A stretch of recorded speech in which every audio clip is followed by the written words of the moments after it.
Say you are traveling somewhere. You do not.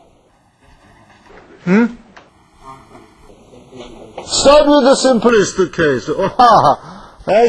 That's a very encouraging statement. And what is then the simplest case in this case?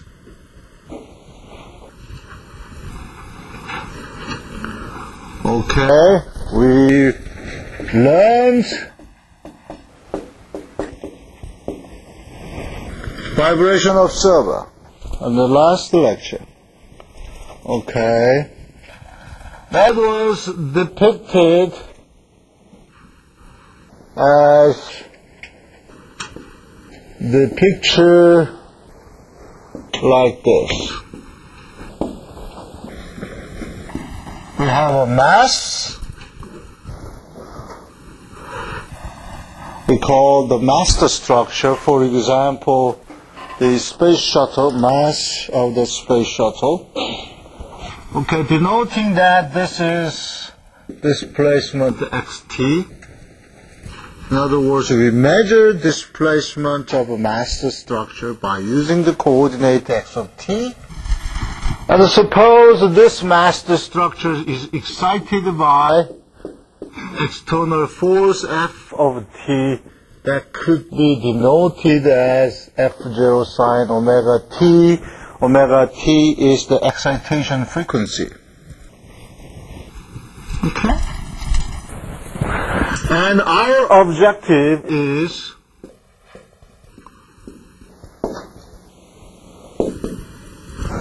I want to get the displacement of x of t, or the magnitude of displacement, as small as possible. Okay, that's my or our objective. Means that I denote x of t is magnitude capital X sine omega t. Sine y we do not assume that response is x of t sine omega t plus phi. Why we didn't assume there is a phase difference, phi?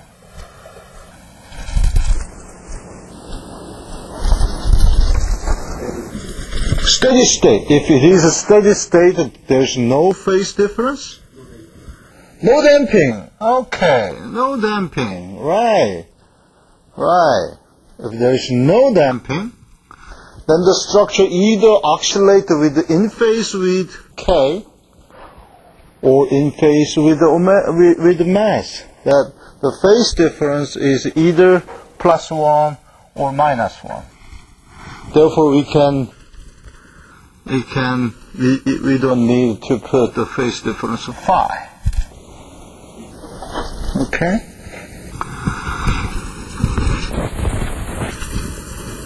To get a minimum x, what do we have to do? We have to somehow reduce the energy or reduce the displacement. How? We may put some external device which we call vibration observer. It has a mass ma, and we measure this displacement by using the coordinate xat. A stands for observer. Why this is observer? Because it observes the energy of a master structure M. Okay? Okay? So recall famous boys story. I mean, boy play with many Legos, like 100 Legos. Depending on the system you are looking for, we could either say we lost the energy, or we gained the energy, or we could say the energy is conserved. Right? But if you look at the energy with respect to this master structure, we could say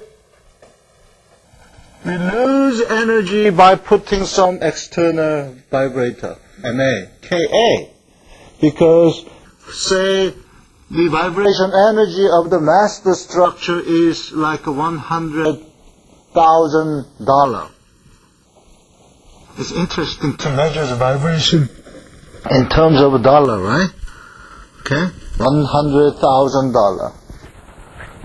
And then this observed the vibration energy of $1,000 by the amount of $10,000, then we lost the energy. Okay, the energy you have is $90,000. Okay. So how to effectively lose our energy? That's our issues to achieve this objective.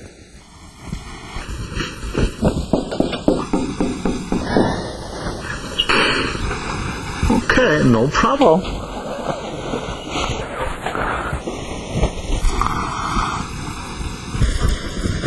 How? Okay. First, we can think that if there is no observer,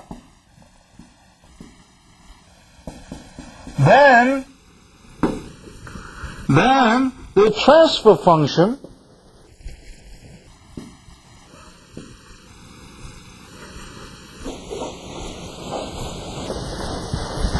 where omega p, I'm just following the notation that is used in the text, is the natural frequency of master structure. The transfer, if there is no observer, then this is just a single degree of freedom system that looks like this. And this is omega p or omega n.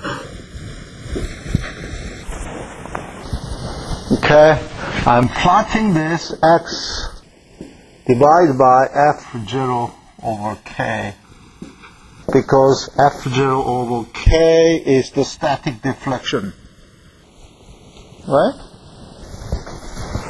And this is 1.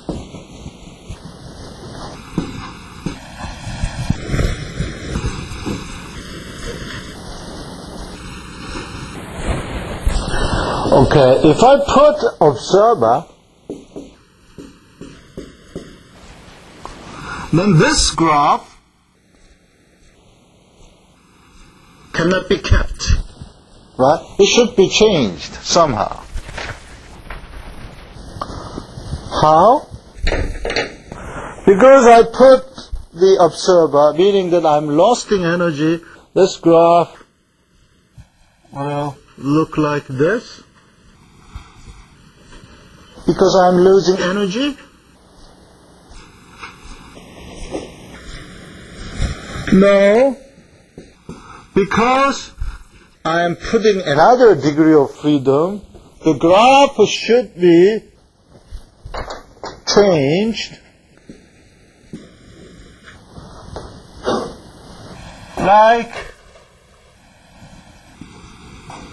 this somehow, because this is, we have 2 degrees of freedom system.